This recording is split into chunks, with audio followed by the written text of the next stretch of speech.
During the 3 months of armed clashes in the Donbas region, the Kiev authorities have not been able to quell the uprising of the People's Militia. Inept command, thousands of dead soldiers, and a critical shortage of funding does not give the Kiev regime any hope of winning.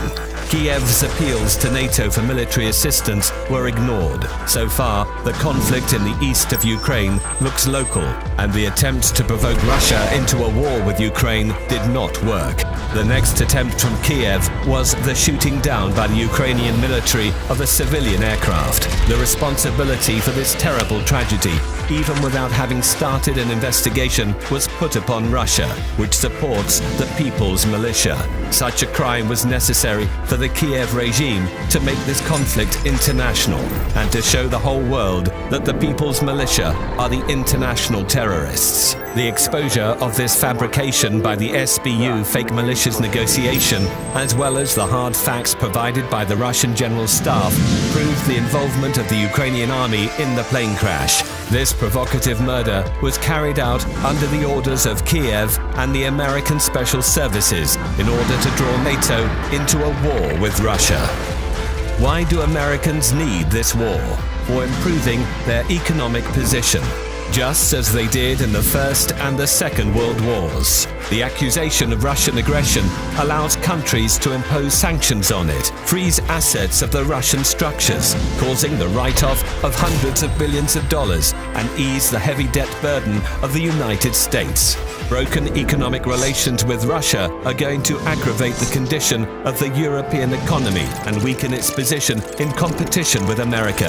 The destabilization of the banking system will encourage the capital outflows into the United States to maintain the dollar pyramid. The retraction of the European countries into a war with Russia is going to strengthen their political dependence on America, which will lead to decisions favorable to the United States rather than the EU.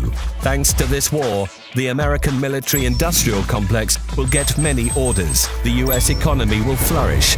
Meanwhile, weakened by the war, Russia will be easier to control, as it used to be in the dashing 90s. Thus, after destroying the main competitors on the world's arena, America will get a strategic advantage in the fight for global leadership with China. In contrast to the EU and Russia's collapsed economy and piles of corpses, Americans will stay as winners.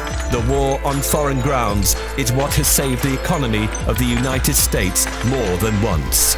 It's safe to say that Ukraine will not stop the genocide of the Russian population, and their provocations will become even more horrifying. Sooner or later, Russian troops will enter the territory of Ukraine.